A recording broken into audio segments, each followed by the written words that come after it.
IT job కోసం try చేస్తున్నారా? Coding ట్యూటర్లో training తో పాటు స్టైఫండ్ అండ్ 100% జాబ్ గ్యారంటీ. నమస్తే, వెల్కమ్ టు సుమన్ టీవీ. నేను మీ సాయి. జనసేన పార్టీలో కీలక వ్యక్తి, జనసేన పార్టీ అధినేతకు సోదరుడు నాగబాబుకి ఎలాంటి పదవి లేదనేటువంటి ఒక అంశం ఇప్పుడు తెరపైన ఉన్నటువంటి విషయం తెలిసింది. అయితే ఆయనకి ఎమ్మెల్సీ ఇస్తారా, లేకుంటే వేరే ఇంకేమైనా పదవి ఇస్తారా, ఇలా రకరకాల చర్చలు కొనసాగాయి. ఈ నేపథ్యంలో నాగబాబుకి ఒక పదవి కన్ఫర్మ్ అయిపోయిందనేటువంటి విషయం అయితే చర్చకు వచ్చింది. అదేంటో మాట్లాడేటువంటి ప్రయత్నం చేద్దాం. మనతో పాటు Suman TV news chief editor Keshav గారు ఉన్నారు. సార్ నమస్తే. నమస్తే. నాగబాబుకి ఏదైనా పదవి కన్ఫర్మ్ అయినట్టేనా ఇప్పుడు ప్రస్తుతం ఉన్నటువంటి ఒక చర్చ నేపథ్యంలో? అంటే ఏ పదవి చర్చ వచ్చినా ఫస్ట్ నాగబాబు గారి పేరు వస్తుంది. అది ఇక్కడ ఇంట్రెస్టింగ్ ఎలిమెంట్. ఎందుకంటే ఆయన వాస్తవానికి ఎంపీ అవ్వాలని ఆశించారు. ఆయన కూడా ఆశించారు, అది వాస్తవం. ఆయన కూడా ఒప్పుకున్నారు. Anakapalli last time Narasapuram contest చేశారు కాబట్టి ఈసారి అది పొత్తులో కుదరకపోయే అవకాశాలు ఉన్నాయి కాబట్టి అనకాపల్లి పైన దృష్టి పెట్టారు. అనూహ్యంగా అది ఆ సీటు బీజేపీ కోరడం, అక్కడి నుంచి సీఎం రమేష్ పోటీ చేయడం, ఆయన గెలవడం, ఇవన్నీ చూసాం మనం. నాగబాబు గారికి ఏమి ఇస్తారు అనేటువంటి చర్చ వచ్చినప్పుడు మొదటి ప్రతిపాదన ఏంటంటే ఎమ్మెల్సీ చేస్తారు అనేటువంటి డిస్కషన్ వచ్చింది. ఎందుకంటే అప్పుడే ఉప ఎన్నికలు కూడా వచ్చాయి. ఉప ఎన్నికలు వస్తున్నటువంటి ఇది ఉంది కాబట్టి అది అనూహ్యంగా హరిప్రసాద్ గారికి ఇచ్చింది. అక్కడ ఛాన్స్ లేదు. తర్వాత టీటీడీ చైర్మన్ అవుతారనేటువంటి చర్చ చాలా జరిగింది. ఆయన కొన్ని సందర్భాల్లో నాస్తికవాదపు స్టేట్మెంట్లు ఇచ్చిన సందర్భాలు ఉన్నాయి. వీటిని చూసినప్పుడు నాగబాబు గారికి అదేంటి అని అప్పుడే ట్రోలింగ్స్ కూడా మొదలుపెట్టారు. ఆయన క్లారిటీ ఇచ్చారు, నేను ఎప్పుడూ అడగలేదు అన్నారు. ఆయన తర్వాత పవన్ కళ్యాణ్ కూడా మా ఇంట్లో ఉన్నటువంటి వాళ్ళకి ఎవరికి ఏ పదవి మేము ఆఫర్ చేయలేదు, దానిపైన చర్చ కూడా జరగలేదు, అక్కడతో రూల్ అవుట్. మళ్ళీ ఇంకో స్పెక్యులేషన్ నడిచింది, కాపు కార్పొరేషన్ ఇవ్వబోతున్నారు నాగబాబు గారికి అని. అసలు మాకు కులాలే లేవు, అన్ని కులాలు ఒకటే, కులాలను కలిపే విధానం అని మాట్లాడుతున్నటువంటి పవన్ కళ్యాణ్ గారు ఆయన సోదరుడిని ఒక కులానికి సంబంధించిన కార్పొరేషన్కి ప్రెసిడెంట్ చైర్మన్ చేస్తారా అనేటువంటి ఒక చర్చ కూడా ఉంది.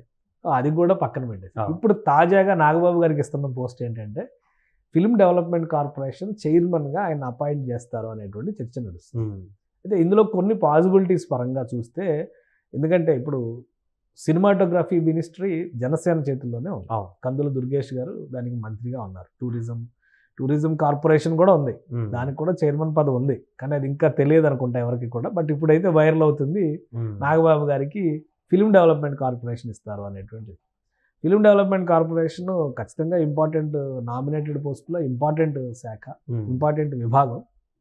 అయితే నాగబాబు గారి స్థాయికి, నాగబాబు గారికి అది కార్పొరేషన్ పదవులన్నిటి అంత లేదనేది కూడా ఇంకోటి ఉంది. కాబట్టి నాగబాబు గారు పెద్దగా ఆసక్తిగా లేరు అనేది మనకున్నటువంటి సమాచారం. కానీ బయట ప్రచారం మాత్రం ఏంటంటే ఆయనకి అది ఇస్తే బాగుంటుంది. అలానే నంది అవార్డులు దశాబ్ద కాలంగా ఆగిపోయింది. అంతకు ముందర ఒక 2 ఏళ్ళు మొత్తం పుష్కర కాలంగా ఆగిపోయింది.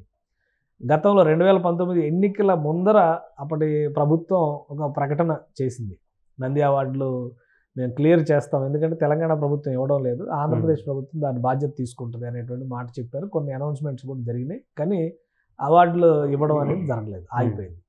మళ్ళీ జగన్మోహన్ రెడ్డి గారి ప్రభుత్వం కూడా అధికారం కోల్పోయే చివరి దశలో మళ్ళీ నంది అవార్డులో ఫైల్ని ఒక దుమ్ము దులిపే ప్రయత్నం చేశారు. సో ఇండస్ట్రీకి సంబంధించి ఒక కన్ఫ్యూజన్ పాయింట్ ఆఫ్ వ్యూ ఉంది అనేది అభిప్రాయం వచ్చింది అవార్డుల విషయంలో. రెండోది, పరిశ్రమ విషయంలో జగన్మోహన్ రెడ్డి గారి ప్రభుత్వం చాలా మొండిగా వ్యవహరించింది.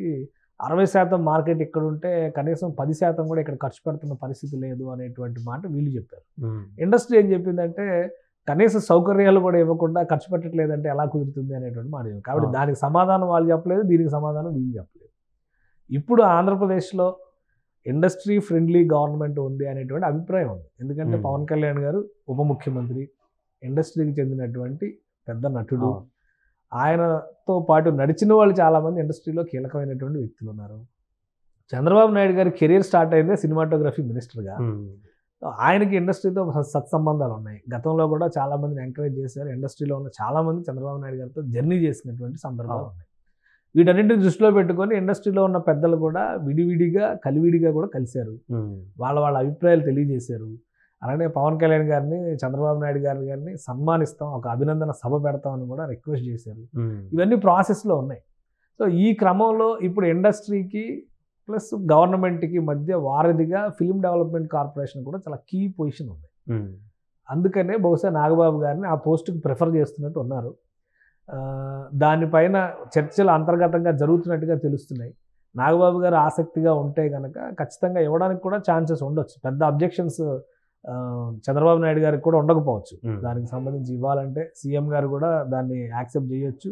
పవన్ కళ్యాణ్ గారు కనుక ఓకే అనుకుని ఎండార్స్ చేస్తే ఖచ్చితంగా అది క్లియర్ అయ్యేటువంటి అవకాశం ఉంది. దీనివల్ల 2 ప్రయోజనాలు ఉంటాయి. ఏపీలో పరిశ్రమకి అనుకూలమైనటువంటి వాతావరణం తీసుకురావడంలో, పరిశ్రమకి అలానే గవర్నమెంట్కి మధ్య సయోధ్య తీసుకురావడంలో నాగబాబు గారు కీలక పాత్ర పోషించేటువంటి ఛాన్సెస్ ఉంటాయి. చంద్రబాబు నాయుడు గారు ప్రణాళికలోనే మీడియా సిటీ అనేటువంటి ఒక నగరాన్ని నిర్మించాలి. అమరావతి రాజధానిలో ఒక 4,000 ఎకరాల భూములను అక్కడ కేటాయించాలి. ఇండస్ట్రీ ఫ్రెండ్లీ వాతావరణం, ముఖ్యంగా యానిమేషన్, గేమింగ్ ఇండస్ట్రీకి సంబంధించి ఫ్యూచర్ అంతా అటే ఉంటుంది. వాటిని దృష్టిలో పెట్టుకుని కొన్ని పరిశ్రమలను ఆహ్వానించడం ద్వారా అక్కడ డెవలప్ చేయాలనేటువంటి ఆలోచన ఆయనకు ఉంది. సో అప్పుడు కీలకమైనటువంటి బాధ్యతలు ఎఫ్డీసీకి కూడా ఉంటాయి. సో ఇదైనా కానీ త్రూ ఎఫ్డీసీ జరగడానికి, ఎందుకంటే ఎఫ్డీసీ గవర్నమెంట్ కార్పొరేషనే కానీ ఇండిపెండెంట్ అథారిటీగా పనిచేసేటువంటి స్వేచ్ఛ ఉంటుంది. కాబట్టి దానికి మరికొంత నిధులు సమకూర్చి మరికొన్ని బాధ్యతలు అప్పగిస్తే నాగబాబు గారు దాన్ని తీసుకోవడానికి సుముఖంగా ఉండే అవకాశాలు అయితే కనిపిస్తున్నాయి. టీటీడీ కంటే, కాపు కార్పొరేషన్ కంటే ఇది కొంచెం ప్రిఫరబుల్ పోస్ట్గా కనిపిస్తుంది. కాబట్టి ప్రస్తుతానికి ఆమోదయోగ్యమైనటువంటి ప్రతిపాదనగా కూడా చూడొచ్చు. అయితే ప్రస్తుతానికి నాగబాబు గారు మనసులో మాత్రం నామినేటెడ్ పోస్టుల్లో పెద్ద ఇంట్రెస్ట్ లేదు. ఎందుకంటే ఆయన చేస్తుంది అంతా కూడా పిఠాపురం చుట్టూ పవన్ కళ్యాణ్ గారు లేని సమయాన్ని ఆయన పిఠాపురం ఓటర్లతోనూ, ప్రజలతోనూ, నాయకులతోనూ ఆయన కలుస్తూ ఆ వారధిగా ఆ రెండింటిని కూడా ఆయన ముందుకు తీసుకెళ్లేటువంటి ప్రయత్నం చేస్తున్నారు. పార్టీ వ్యవహారాల్లో కూడా పార్టీ వ్యవహారాల్లో ఎలాగో ఆయన యాక్టివ్గా ఉంటారో ఆ బాధ్యతతో పాటు ఇది అదనంగా ఆయన నియోజకవర్గ బాధ్యత అనేది ఆయన మీద పెట్టుకున్నటువంటి బాధ్యత. అందుకే కదా ఈ మధ్య రామ్ చరణ్ గారు ఏదో హాస్పిటల్ కట్టడానికి ప్రణాళికను సిద్ధం చేశారు. ఉపాసన రామ్ చరణ్ అక్కడ అపోలో హాస్పిటల్ 10 ఎకరాల భూమి కొన్నారని చెప్పి అన్నారు. కాబట్టి పిఠాపురాన్ని ఒక రోల్ మోడల్గా తీసుకురావాలి. Major task. పవన్ కళ్యాణ్ గారు ఈ బిజీ షెడ్యూల్లో ఆయన ఆల్రెడీ వాళ్ళు సీఎం గారితో భేటీ అయ్యారు. గ్రామీణాభివృద్ధికి సంబంధించి, పంచాయతీరాజ్కి సంబంధించి గ్రామ సభలు ఇవన్నీ నిర్వహిస్తున్నారు. రివ్యూ చేసింది. సో అధికారిక కార్యకలాపాల్లో బిజీగా ఉన్నారు ఒకవైపు. ఇంకోవైపు కొంత వెసులుబాటు తీసుకోవడం ద్వారా ఆయన ఒక 3 సినిమాలు పెండింగ్లో ఉన్నాయి. నిర్మాతలు నష్టపోకూడదు కాబట్టి అవి వీలైనంత తొందరగా పూర్తి చేయాలనేటువంటి ఆలోచనతో ఉన్నారు. ఆల్రెడీ మినిస్ట్రీలోకి వచ్చిన తర్వాత, ప్రభుత్వం ఏర్పడిన తర్వాత ఒక్క క్షణం కూడా తీరిక లేకుండా ఊపిరి సలపని పని ఒత్తిడిలో ఉన్నారనేది ప్రజలందరూ చూస్తున్నారు. కాబట్టి కొంతలో కొంత సొంత నియోజకవర్గానికి కావాల్సిన ప్రణాళికల్ని అమలు చేసేటువంటి బాధ్యతను నాగబాబు గారు తీసుకుంటే అది పవన్ కళ్యాణ్ గారికి పెద్ద ఉపశమనంగా ఉంటుంది. అందుకని పవన్ కళ్యాణ్ గారికి ఆ బాధ్యతలకు సంబంధించి నాగబాబు గారు అక్కడ అందుబాటులో ఉండడానికే ఇష్టపడుతున్నారు. సో ఎలా అయితే చంద్రబాబు నాయుడు గారికి కుప్పం అని, రాజశేఖర రెడ్డి గారికి పులివెందులు అని చర్చ జరిగిందో, రేపు పవన్ కళ్యాణ్ గారికి పిఠాపురం అనేటువంటి చర్చ జరగాలంటే ప్రైమరీగా ఒక 1-2 ఏళ్ళు పిఠాపురం పైన ఫోకస్ పెట్టడం ముఖ్యమని నాగబాబు గారు కూడా ఎక్కువ విశ్వసిస్తున్నట్టుగా సమాచారం ఉంది. అయితే ఆయన ఒక అధికారిక పదవిలోకి తీసుకొస్తే బాగుంటుందని ఆయన అభిమానులు కానీ, పార్టీలో నాయకులు కానీ ఆశిస్తున్నారు. ఈ రెండింటి మధ్య జరుగుతున్నటువంటి చర్చల్లో భాగంగానే ఇలాంటి ప్రతిపాదనలన్నీ తెరపైకి వస్తున్నాయి. బహుశా పవన్ కళ్యాణ్ గారు ఇండస్ట్రీకి సంబంధించి ఏదైనా ప్రత్యేకమైన బాధ్యతను ఎండార్స్ చేస్తే అది టేకప్ చేయడానికి నాగబాబు గారు సిద్ధంగా ఉండొచ్చు. ముఖ్యమంత్రి గారు కూడా దానికి పెద్దగా అభ్యంతరం పెట్టేటువంటి అవకాశాలు ఉండకపోవచ్చు. రైట్. అది మొత్తానికి నాగబాబుకు ప్రస్తుతం ఫిల్మ్ కార్పొరేషన్ చైర్మన్గా పదవి లభించబోతుంది అనేటువంటి ఒక చర్చ అయితే కొనసాగుతుంది. ఎందుకంటే రాజధానిలో కూడా దానికి సంబంధించినటువంటి ఒక ప్రత్యేక కార్యాచరణ కొనసాగుతుంది. కాబట్టి ఫిలింకి సంబంధించిన వ్యక్తే నాగబాబు కూడా, కాబట్టి పదవి తీసుకుంటే బాగుంటుంది అనేటువంటి ఒక ఆలోచన అన్నట్టుగా కనపడుతుంది. ఏదేమైనా కూడా నిజంగానే కార్పొరేషన్ చైర్మన్ పదవి నాగబాబు స్వీకరిస్తారా లేదా అనేది మరికొద్ది రోజుల్లో తేలిపోనుంది.